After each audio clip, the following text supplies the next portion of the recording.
I'm not a soldier who's prepared to fall in the battle. Never.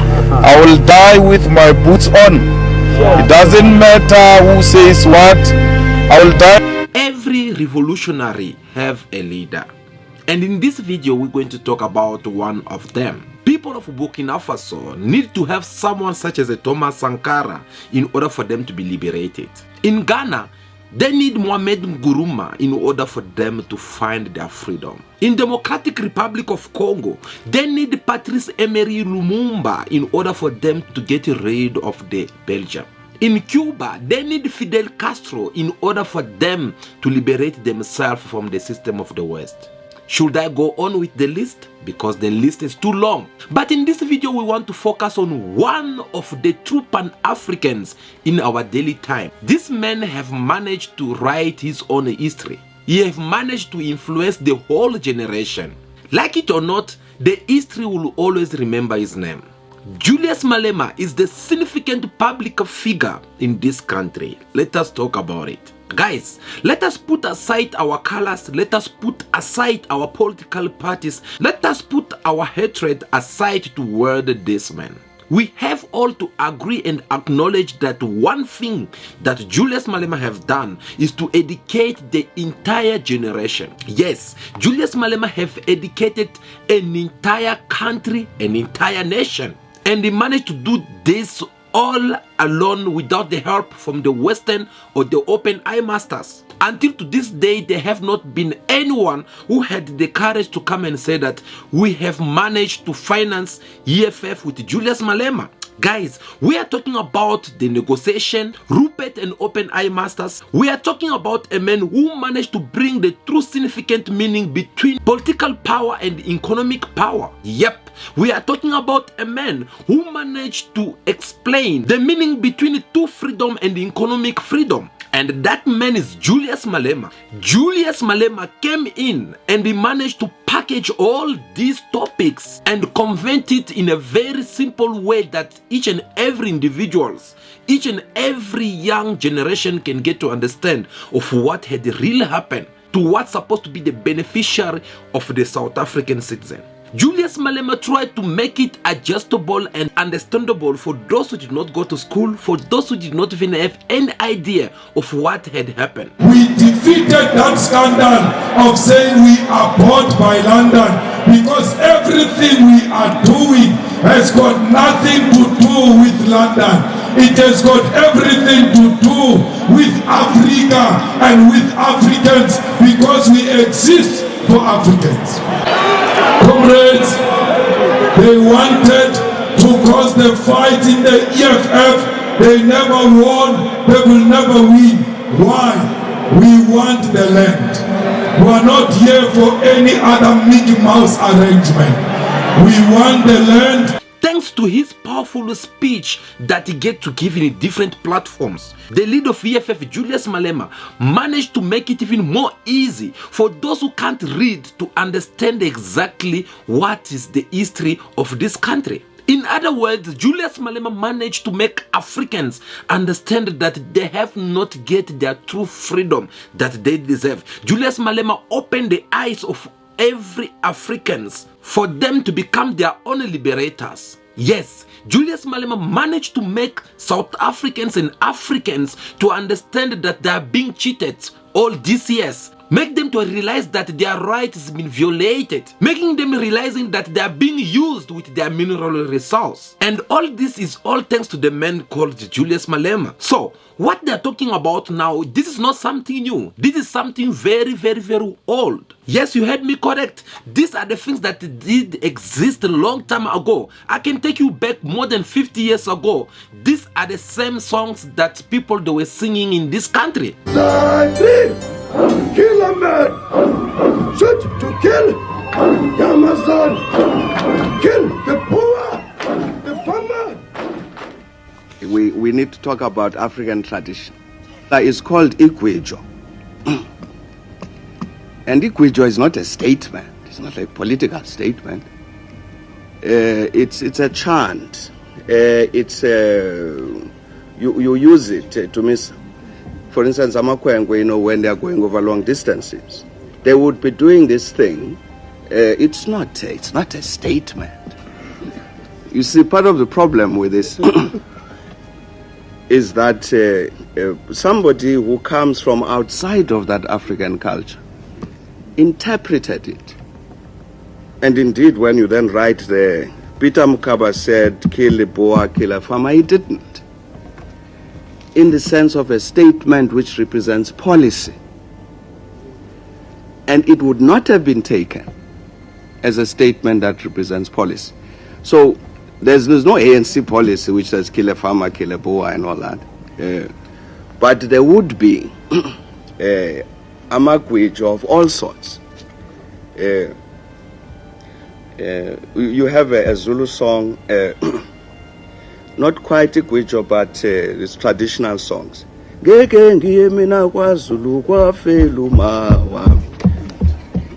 Now, it's not a statement. It's not a statement I'm making that I will never visit Zululand. It's a song. I don't think we really. And you could do different ones and we could translate them. They're different chants. And they would be saying different things. Different things about the struggle. This particular one was picked out, as I say, and interpreted from outside of African culture and presented as a political statement. It never was. These are the same topic that people were discussing in different platforms. These are the same matters that people were gossiping all over, whether it is in the train, whether it is in the buses. The only difference with now is that back then, this was not something that people were allowed to talk about. This was something that people were not talking about it. Myself, I know about this because these are the things that whenever this kind of matter have to be discussed inside the school, you'll see the professor reducing his voice and sending someone spying on the windows so that no one should not hear what this professor have to teach to the children in the school. So everywhere when these matters have to be discussed, you find out that people will have to speak it secretly. Do you know why? Because this was a topic that was not allowed to be discussed more openly, because they'll come for you and they'll shut you off. They were eliminating each and everyone who will stand firm and try to challenge them through this topic. And they were doing all this to scare other people so that no one should not have the courage to discuss about this kind of matters. And that is how black people were treated in South Africa back in days. Leaders who tried to stood up and tried to speak louder, such as the Chrisani, they were shutted off. And they never denied the reasons why they had eliminated the Christiani. Let's jump right into the interview. And the first question I want to ask you is, I think the big important question is, why did you kill Chris Hani? Chris Hani was a hardline communist who was determined at all costs, even to laying the country to waste to achieve his political aims. He was a radical. He was uncontrollable by the ANC hired authorities. He was a man who targeted civilians in preference to military targets. And as far as we were concerned, he was public enemy number one. And today, I publicly declare Julius Malema's EFF to be political enemy number one of the Democratic Alliance.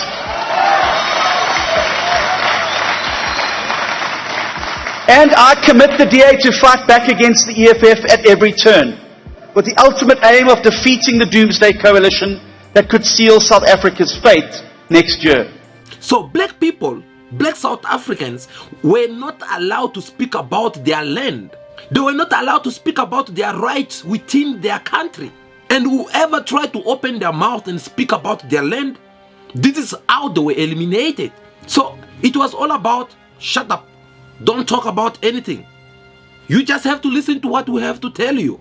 And that is how South Africans were left without having the knowledge of what is their proper right. So it was a very big taboo that you don't have to talk about such things. But the good news today, at least everyone with their aunt knows about white monopolitically, Rupert and the Open Eye Masters, Mandela, transitions, British, USA. So at least each and everyone in this generation knows of what had really happened in this country. At least everyone have an idea of what the British with the US and France have committed as a crime in Africa. And all that is thanks to this man called Julius Malema. Julius Malema managed to do this very quickly. Just under a decade, Julius Malema managed to influence the entire generation. Under than 10 years, Julius Malema managed to educate the entire nation. Yep, just in under a decade, Julius Malema managed to educate the entire Africa continent.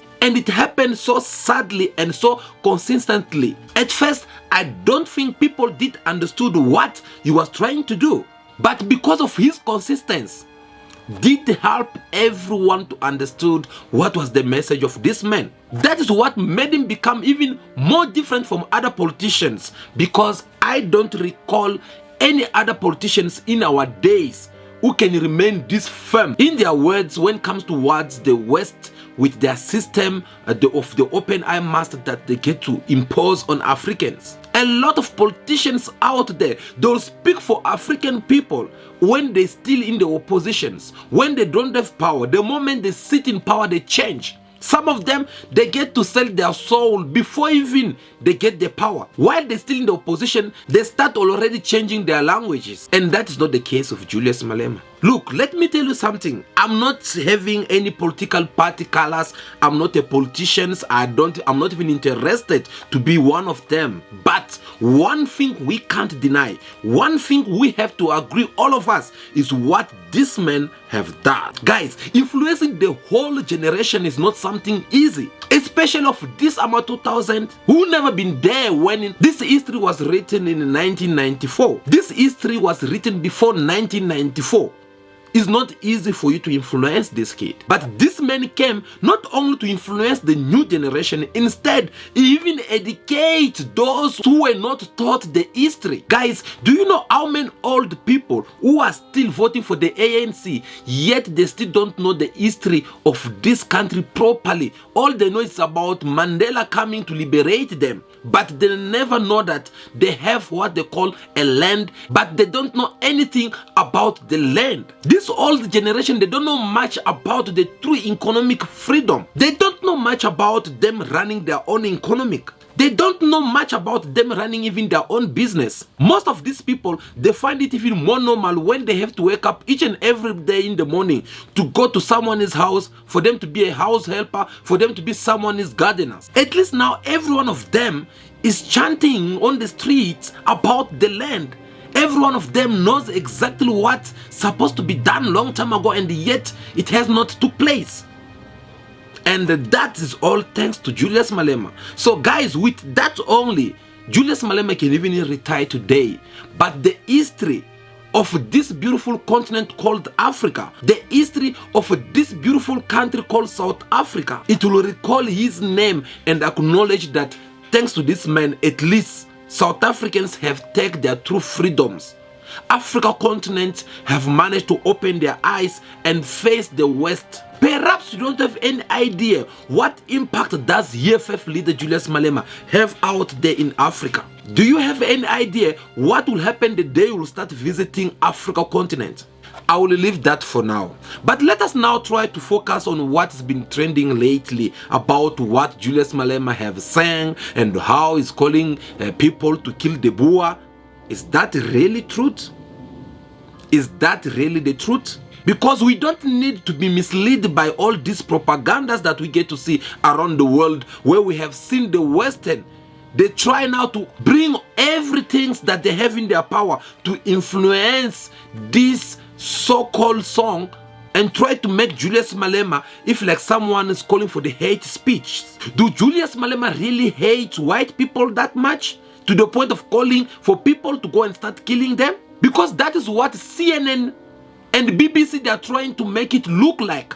All because they feel like their interest, their benefit are not guaranteed under the EFF government with Julius Malema. In order for us to understand whether Julius Malema does really have problem with white people, we need to play you this video. This video, you need to pay more attention to it, because it will help you to understand what is going on, whether Julius Malema, he have something against white people, that you don't like to see them alive, or whether it is just a propaganda which these people are trying to use against Julius Malema with EFF.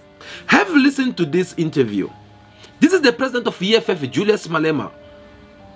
He was giving his comments about the white farmers and what is accusing them of. Have listened to what he said. I'll see you after then for more analysis. White farmers must stay in South Africa, but I won't beg them. I won't be on my knees begging white farmers to stay in South Africa. But they must stay. If they want to stay, they are more than welcome. Like all South Africans, there's nothing special about them. Nothing. To ask me about, do I see value in the white farmers in South Africa, is to ask me about white privilege. I'm not going to glorify it. I see value in all South Africans. White, black, Indian, colors. All of us. I value you. I want you to contribute in the growth of the economy. There's nothing special about white farmers. There's nothing special about white people. The sooner we do that, away with that mentality, the better. I have no problem with white people at all. I have a problem with them being treated special. I have a problem with privilege. That's my problem. That when I say something, it's wrong. But when it gets to be said by a white person, it's right. I complained about Indians and how they are treating our people. The same way an Indian former constitutional court judge says, when it is said by an Indian judge, it's not a problem. When it is said, because they've got a special place in heaven and we are all going to hell. I have a problem with that. I have a big problem with that. That when things are said by certain people of a different color, they are understood. But when I say them, or Dali says them, or any African says them, they are said by an African child who comes from a poor family, a child of a domestic worker. Who's he to tell us?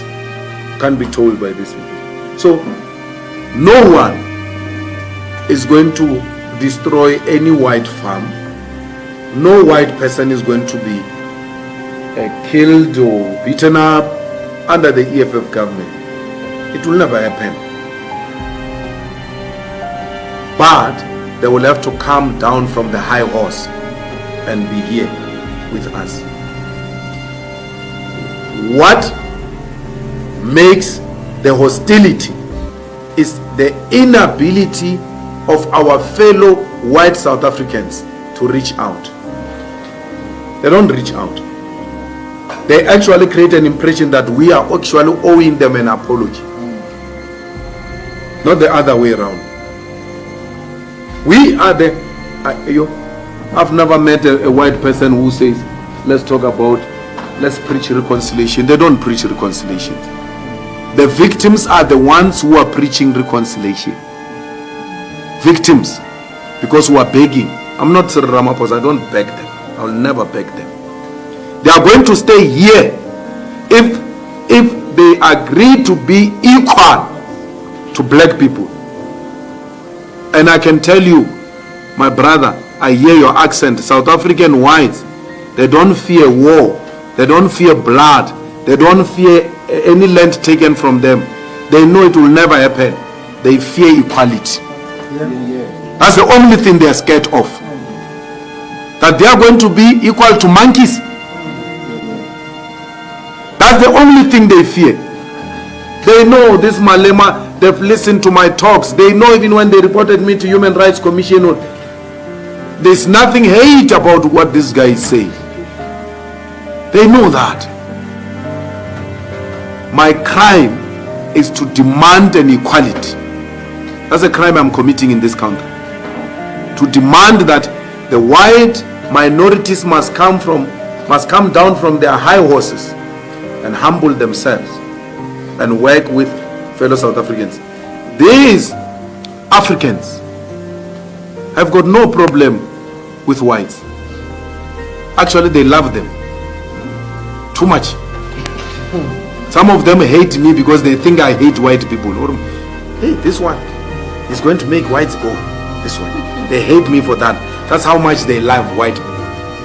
They are prepared to sacrifice their own brother in protection of white people. That's how much they love. They have no problem with it. It is white people who have a problem with Africans. They do not see themselves being at the same level with Africans. And it's not only the white farmers, it's not the white managers in the newsrooms, it's not the white editors only. Go to the Supreme Court of Appeal in the judiciary. I sit in the JSC there. How the white judges in the Supreme Court of Appeal look down at their colleagues at the highest level of educated whites. Don't think it's just a child of a farmer who has a problem with black people. An educated white judge at the highest level has got a problem with an educated and over-educated African judge. When they write a judgment, they ridicule the judgments of Africans. When an African or a colored wants to make a reference to the best reported judgment of an African, they say, no, don't use that. Use this one. They give you an alternative white reported judgment at the highest, second highest court. That's how difficult it is. Our black brothers have got no problem with white people. White people have got problem with us. No one is good. No one here.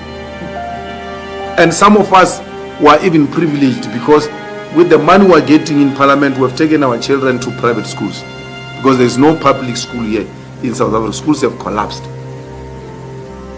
They befriend white kids.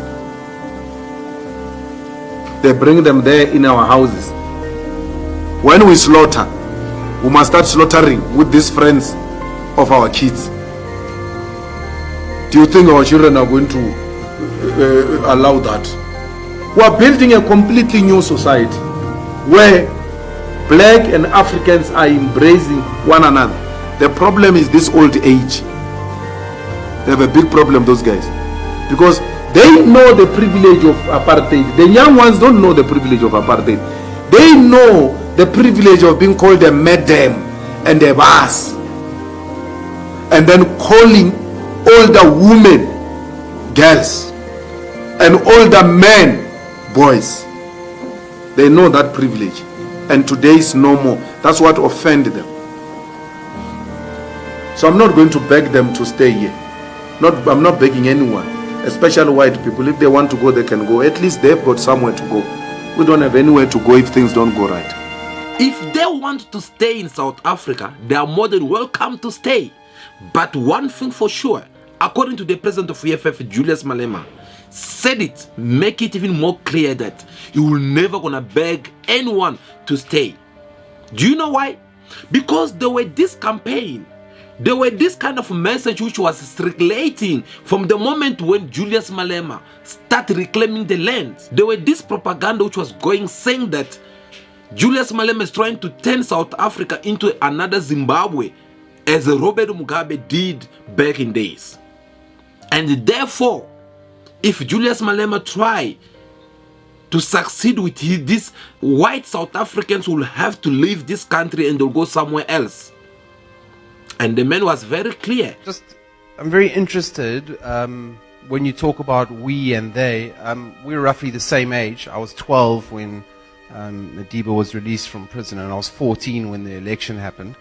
I'm a medical doctor. I work sometimes 160-hour weeks. I work sometimes 18 hours a day, and I own property because of that reason. And it sounds to me that you're suggesting that I should do all that work and come to this point in my life and now just hand away my property. And that concerns me.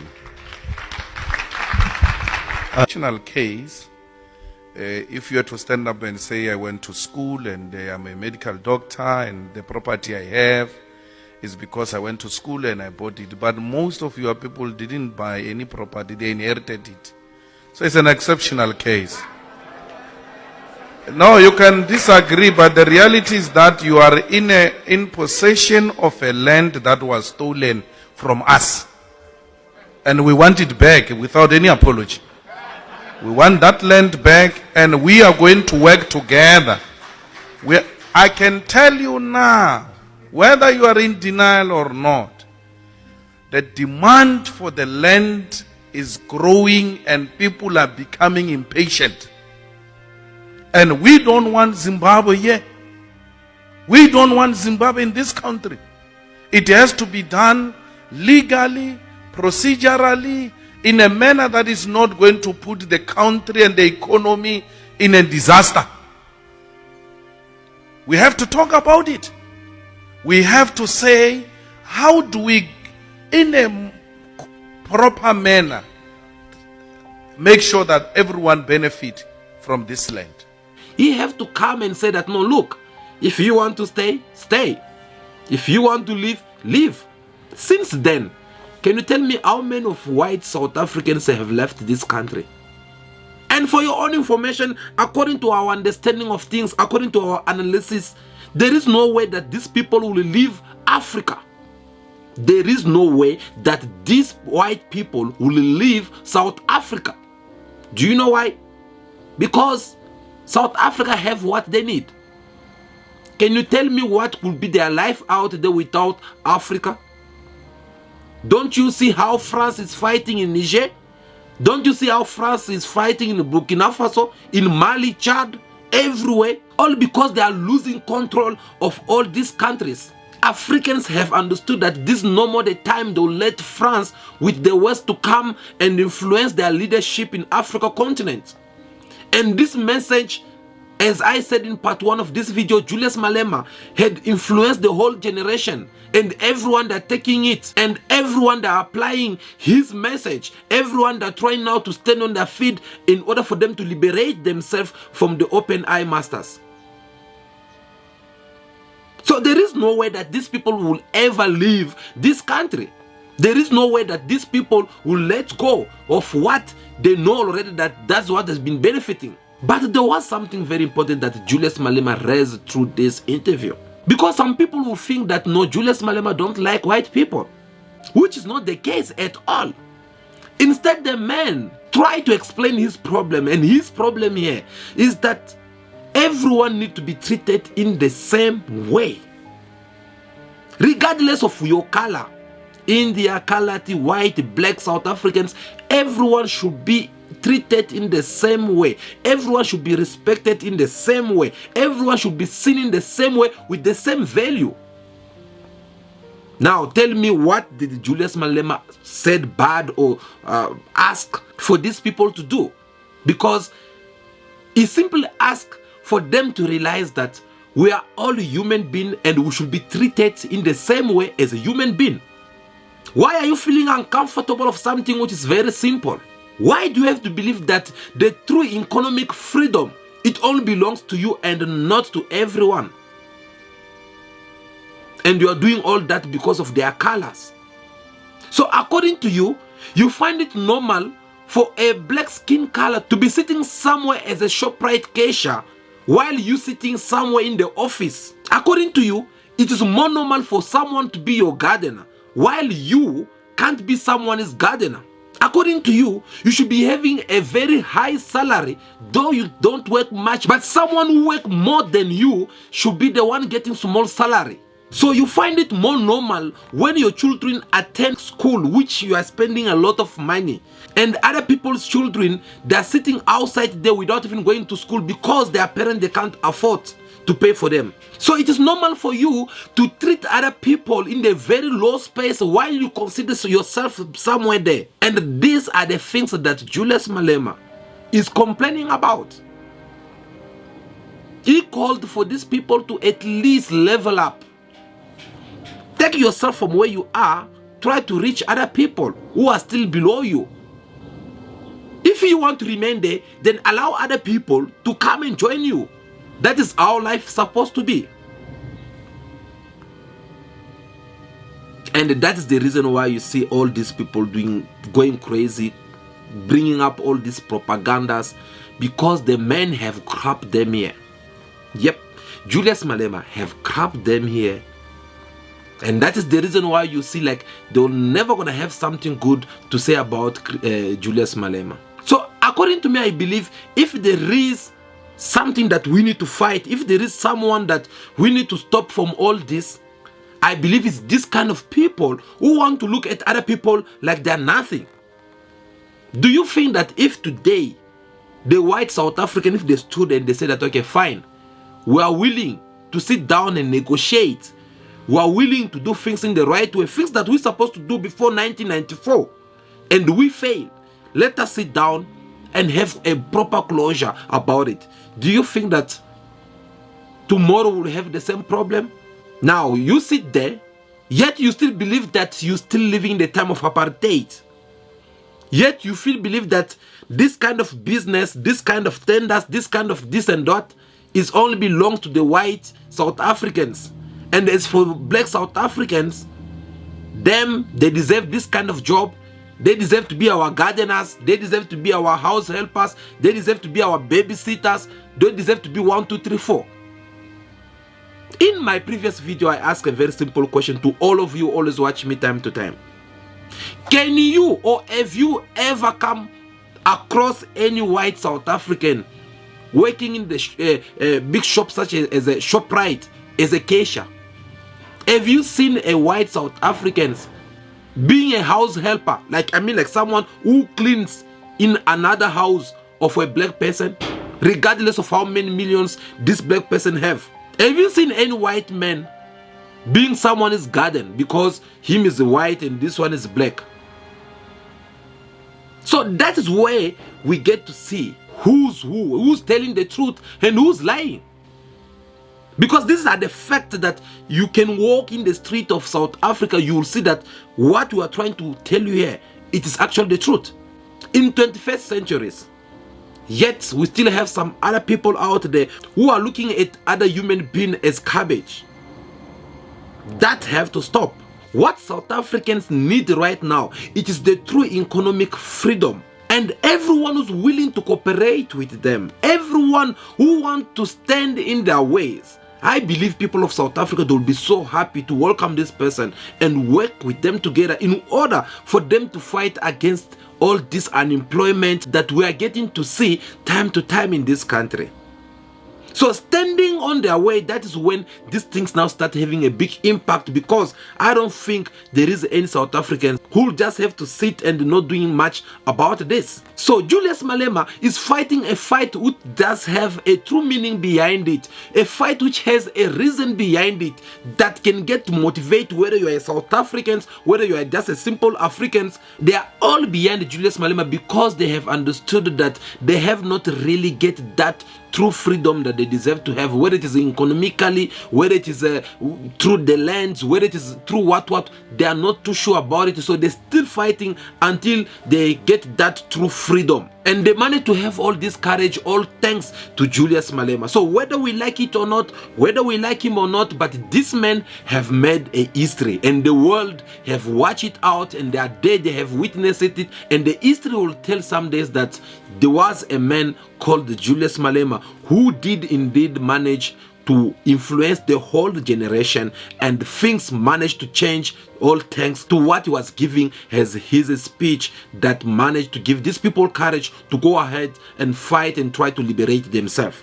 Guys, thank you so much for watching this video. I believe that will be all for today. I really do appreciate your time to watch this video up to now. If this is your first time to watch our videos, please don't leave without subscribing to the channel, because what we do here is to educate one another. What we do here is to help each other understand exactly how far Africa continent has come and where we're going, in order for us to repossess our land and take everything that belongs to us and make use of it as Africans. So we do invite you to subscribe to our channel so that you don't get to miss any of our videos.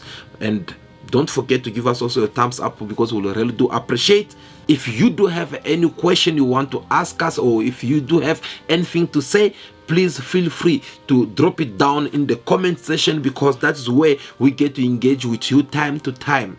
That will be all for today, but for now, continue to be yourself. Be good, be kind, have respect for everyone in order for you to be respected. May God bless you all. I'll see you again very soon. Ciao, ciao.